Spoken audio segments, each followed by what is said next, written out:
Good morning guys, मैं जेके मौर्य स्वागत करता हूं आप लोगों का लॉर्ड बुद्धा इंस्टीट्यूट के ऑनलाइन प्लेटफॉर्म पर। तो फ्रेंड्स, इसके पहले वाले लेक्चर में हम लोगों ने अंतर्राष्ट्रीय राजनीति के बारे में पढ़ा, उसकी डिफिनीशन देखी, उसका प्राचीन काल से लेकर अब तक का उसका डेवलपमेंट कैसे हुआ वो हम लोगों ने देखा। और हम लोगों ने आदर्शवादी सिद्धांत को पढ़ा और यथार्थवाद सिद्धांत को हम लोगों ने पढ़ा राजनीति के, अंतर्राष्ट्रीय राजनीति के। तो आज हम देखने वाले हैं नव यथार्थवाद। हालांकि नव यथार्थवाद के बारे में भी मैंने आप लोगों से कल डिस्कस कर लिया था, लेकिन आज थोड़ा सा हम डिटेल में देखेंगे, ठीक है। क्योंकि देखिए, आपके जो क्वेश्चन आजकल आ रहे हैं वो बिल्कुल सिंपल से सीधे नहीं आ रहे हैं, बिल्कुल कॉन्सेप्चुअल आ रहे हैं। तो आपको कॉन्सेप्ट क्लियर होना चाहिए, केवल रट के आप कोई एग्जाम क्वालिफाई नहीं कर सकते हैं, ठीक है। तो देखिए, पहले हम फिर से देख लेते हैं कि जो यथार्थवाद था उसके की टर्म क्या थे। तो वो बात करते थे शक्ति राजनीति की, वो बात करते हैं राज्य केंद्रित की, ठीक है, वो बात करते हैं राष्ट्रीय सुरक्षा की, वो बात करते हैं राजनीति जो है नैतिकता के बीच अलगाव की, यानी कि राजनीति और नैतिकता जो है अलग चीज़ें हैं, ठीक है। तो जो राष्ट्रीय हित होता है वो सर्वोपरि होता है, ठीक है, वो नैतिकता से नहीं चलता है। अंतर्राष्ट्रीय जो राजनीति है उसमें नैतिकता का कोई महत्व नहीं है। वो किससे चलता है? तो वो चलता है राष्ट्रीय हित को ध्यान में रख करके, विवेक से और तर्क से। तो चलिए देखते हैं। तो जो नव यथार्थवाद है इसे संरचनात्मक यथार्थवाद भी कहते हैं। संरचना की बात करता है, ये स्ट्रक्चर की बात करता है। इसे नियो रियलिज्म या स्ट्रक्चरल रियलिज्म कहते हैं। 1979 में केनेथ वाल्ट्ज ने इस सिद्धांत का प्रतिपादन किया।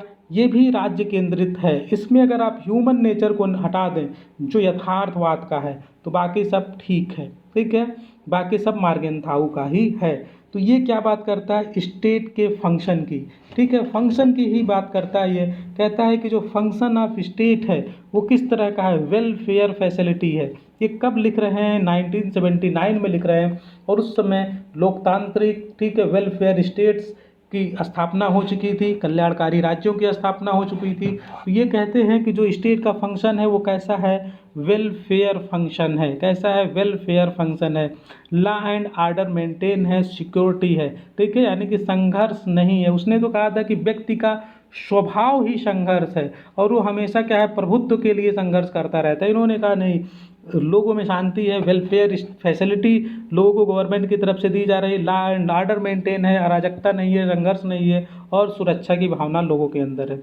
इन्होंने कहा स्टेट की इन्होंने कहा कि जो संघर्ष है, ठीक है, इन्होंने कहा केवल संघर्ष नहीं है, संघर्ष के साथ साथ लोगों के अंदर क्या है? पारस्परिक सहयोग भी है, ठीक है। और इन्होंने कहा कि जो संघर्ष है वो किस कारण से है? उसका कारण है फंक्शन ही ऐसा है, ठीक है, राज्यों का फंक्शन ही ऐसा है कि संघर्ष है, ठीक है। तो इन्होंने देखिए बात की है स्टेट के कैपेबिलिटी की, ठीक है, संसाधन की, जननांकीय आर्थिक तकनीक की, सैन्य क्षमता की, ठीक है। तो इन्होंने कहा कि जो राज्य है उनका क्या है? उनका जो है स्टेट की सभी की कैपेबिलिटी अलग अलग है। अगर आप यूएसए की बात करें, चाइना की बात करें, इंडिया की बात करें, तो देखिए टॉप पे कौन बैठा है? यूएसए बैठा हुआ है, सबसे ज़्यादा पावरफुल है। एक जो है त्रिकोण बना हुआ है, ठीक है। तो इसमें क्या है? सबसे टॉप पे कौन है? यूएसए है, उसके बाद चाइना है पावर में, उसके बाद इंडिया है और नीचे बॉटम पे नेपाल है, भूटान है, ये सब छोटे छोटे देश हैं, ठीक है। तो ये टॉप पे बैठे हैं। तो देखिए इसमें कहा है कि the function of each state is similar. Function तो सबका सेम है, सरकार है, ठीक है, और उसमें कॉन्स्टिट्यूशनल बॉडीज हैं, यानी कि जो इनके फंक्शन हैं, कार्य हैं राज्य के अंदर, वो तो सबके सेम है, ठीक है। राजा वो हम कहें हेड ऑफ स्टेट अमेरिका का भी है, चाइना का भी है, इंडिया का भी है, उनके यहाँ भी प्रशासन चलाया जाता है। तो सब अपने आप में स्वायत्त हैं, यूनिक हैं, ठीक है। इंटायर वर्ल्ड का जो फंक्शन है वो सेम है, लेकिन जो पावर ऑफ कैपेबिलिटी है वो सेम नहीं है। सबकी अपनी अलग अलग पावर ऑफ कैपेबिलिटी है और यही जो कैपेबिलिटी सबकी अलग अलग है, इसी वजह से संघर्ष है, ठीक है। पावर स्ट्रगल है। पावर स्ट्रगल कैसे है? क्योंकि शक्तियों का असमान वितरण है। शक्तियों का कैसा वितरण है? असमान वितरण है। कोई ज़्यादा पावरफुल है, कोई कम पावरफुल है। तो जाहिर सी बात है कि जो कम पावरफुल होगा उसको डर तो लगेगा ना। अगर आपके बगल में कोई एक पावरफुल व्यक्ति आके रहने लगे, बहुत ही हष्ट पुष्ट बलवान हो और भी हम आज पावरफुल जो है केवल शारीरिक रूप से नहीं कह सकते हैं, बल्कि धन धान्य से वो पावरफुल हो तो आपको उससे डर लगने लगेगा, आप उससे बोलेंगे नहीं, वो आपका शोषण करना शुरू कर देगा। ऐसे ही इंटरनेशनल रिलेशन में होता है, जो पावरफुल लोग होते हैं वो क्या, जो पावरफुल कंट्री होती है दूसरी कंट्रियों को दबा देती है। ठीक है, तो देखिए पहले कैसी संरचना थी, इस समय जो संरचना है, देखिए संरचना जो है विश्व की, वो एक ध्रुवी हो सकती है, दो ध्रुवी हो सकती है, बहुध्रुवी हो सकती है। ठीक है, तो एक समय था कि एक ध्रुवी हो गया था, जब पूरा झुकाव जो था वो यूएसए की तरफ था, यूएसए सुपर पावर था। ठीक है, लेकिन अब दो ध्रुवी हो गया है। ठीक है, दो ध्रुवी जैसे कि अब देखें तो जैसे रशिया है, चाइना है। ठीक है, अब धीरे धीरे ये बहुध्रुवी हो गया है। बहुध्रुवी का मतलब जैसे इंडिया है, चाइना है, रशिया है, अमेरिका है, ठीक है, इंग्लैंड है, फ्रांस है। तो इस तरह से जो पावर ऑफ स्ट्रगल इसी वजह से है क्योंकि जो शक्तियों का है वो असमान वितरण हो गया है। ठीक है, इन्होंने कहा कि अराजकता तो है, एनार्किक है, वर्ड जो है एनार्किक है, लेकिन वो किस लिए एनार्किक है, क्योंकि जो शक्तियों का वितरण है वो असमान है और इनको नियंत्रण करने के लिए कोई ऐसी वैश्विक संस्था नहीं है, अभाव है वैश्विक संस्था का जो राज्य मतलब जो क्या कर सके, इन पे नियंत्रण रख सके। तो देखिए अगर संरचना कैसी है, जैसे सभी कंट्री हैं इस तरह से सब पूरे वर्ल्ड में बटे हुए हैं, लेकिन इनके ऊपर कंट्रोल करने वाली कोई पावरफुल जो है अंतर्राष्ट्रीय कोई वैश्विक संस्था नहीं है। और इसी वजह से का क्या है, इसी वजह से क्या है कि एनार्की है, यानी कि अराजकता फैली हुई है। अब इस समय जो है हर देश अपनी सुपरमेसी सिद्ध करना चाहता है, हर देश आगे बढ़ना चाहता है। ठीक है, क्योंकि हर देश जो है, हर कंट्री जो है उसकी अपनी संप्रभुता है। ठीक है, इसलिए हर कोई सुप्रीम बनना चाहता है। अब इसमें क्या है, सुरक्षा का उभय पास है, यानी सिक्योरिटी का डायलेमा है। अगर हम हथियार रखते हैं तब भी असुरक्षित है और न रहे तब भी असुरक्षित है। ठीक है, जैसे अगर कोल्ड वार के टाइम पे देखें तो अगर रसिया कोई हथियार बनाता था तो उसके प्रतिक्रिया स्वरूप अमेरिका भी जो है वो भी उससे बड़ा हथियार बनाने की कोशिश करता था, उससे पावरफुल हथियार बनाने की कोशिश करता था। और इस तरह से हथियारों की होड़ लग गई थी कि एक दूसरे को काउंटर करने के लिए एक से बढ़ के एक हथियार बनाए जा रहे थे। आज अगर हम बात करें इंडिया और चाइना की, तो अगर चाइना का पावर बढ़ेगा तो इंडिया के लिए खतरा है। ठीक है, इंडिया के लिए खतरा है क्योंकि हमारा वो प्रतिद्वंदी देश है। तो इसलिए क्या है, हम हथियार खरीदते हैं तो वो भी हथियार खरीदता है। ठीक है, फिर वो खरीदता है तो हम खरीदते हैं। तो इस तरह से क्या है, इस तरह से फिर से ये सिक्योरिटी डायलेमा बना हुआ है कि हथियार रखें तब भी जो है असुरक्षित हैं और न रहे तब भी असुरक्षित हैं। सापेक्षिक लाभ, रिलेटिव गेन की बात करता है। ठीक है, ये कहता है कि जो अंतर्राष्ट्रीय राजनीति है वो संघर्षपूर्ण है, इसलिए ये रिलेटिव गेन की बात करता है। ठीक है, सापेक्षिक लाभ होना चाहिए, एक दूसरे के सापेक्ष में लाभ होना चाहिए, इसकी बात ये करता है। तो इसमें कहता है कि जो दो ध्रुवी विश्व था, ठीक है, वो ज़्यादा अस्थायी था। बहुध्रुवी जो विश्व है वो अस्थायी बन गया है। ठीक है, अस्थायी इसलिए बहुध्रुवी में कि अब इसमें क्या होता है कि गठबंधन हो जाता है, जब कुछ लोगों का गुट इधर हो गया, कुछ लोगों का गुट इधर हो गया, कुछ लोगों का गुट इधर हो गया। अब गठबंधन अगर टूटा, जो जिधर चला गया तो उधर क्या होगा, वो पावरफुल हो जाएगा। तो इसलिए गठबंधन जो है फिक्स नहीं है, कोई देश अपनी सुरक्षा के लिए, अपने फायदे के लिए किसी भी गुट में सम्मिलित हो जाता है। परमाणु जो हथियार है, परमाणु हथियार, इससे भी खतरा बना हुआ है, अराजकता मची हुई है। ठीक है, तो अब देखिए दोनों में हम लोग अंतर समझ लेते हैं। जो न्यू रियलिज्म जो हम लोगों ने अभी पढ़ा, नव यथार्थवाद, और जो क्लासिकल रियलिज्म था, ठीक है, जिसको हम शास्त्रीय उदारवाद कहते हैं, उसका जनक कौन था, मार्गेंथाउ। और न्यू रियलिज्म नव यथार्थवादी का जनक है केनथ वार्ड। ये बात करता है कि जो फंक्शन है वो डिफरेंट है, ये फंक्शन की बात करता है। ठीक है, जो अराजकता है वो इस वजह से है कि फंक्शन है।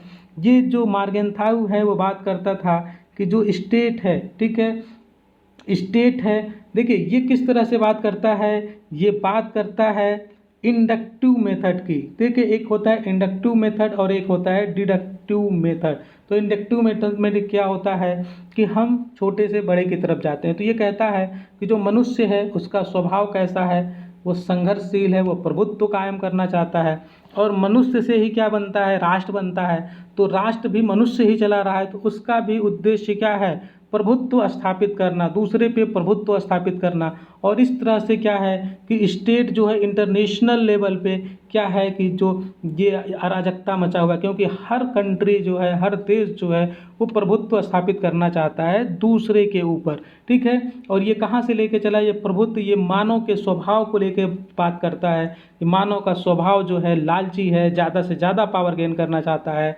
और जो राष्ट्र है उसको भी चलाने वाले मानव हैं, तो वो भी जो है इंटरनेशनल लेवल पे भी ज़्यादा से ज़्यादा पावर गेन करना चाहते हैं, और इसी तरह से एक दूसरे में संघर्ष है। लेकिन इसने क्या कहा, इसने क्या कहा कि जो विश्व इंटरनेशनल जो स्ट्रक्चर है वो अराजकतापूर्ण है। ये कहाँ से लेके चलता है, ये डायरेक्टिव मेथड की बात करता है, यानी कि हम अधिक से कम की ओर चलते हैं। तो ये पूरे स्ट्रक्चर को सबसे पहले बताता है वो क्या है, अराजकतापूर्ण है, ठीक है। और जब अराजकतापूर्ण है तो सभी देशों के अंदर क्या है, डर बना हुआ है। जैसे यहाँ पे अगर पूरा अराजकतापूर्ण है माहौल, जैसे मान लीजिए आप कहीं पे रह रहे हैं, वहाँ अराजकतापूर्ण माहौल हो, कोई किसी को मार दे काट दे, तो क्या होगा, हर परिवार डरा सहमा रहेगा, अपने घर में रहेगा। तो आप भी चाहेंगे कि भाई हम भी पावरफुल हो जाएं कि हमारा कोई नुकसान न कर पाए, हम सुरक्षित रहना चाहते हैं, इसलिए हम क्या करेंगे, अपनी शक्ति को बढ़ाना चाहते हैं। और इस तरह से क्या होता है कि पावर पॉलिटिक्स बढ़ता जाता है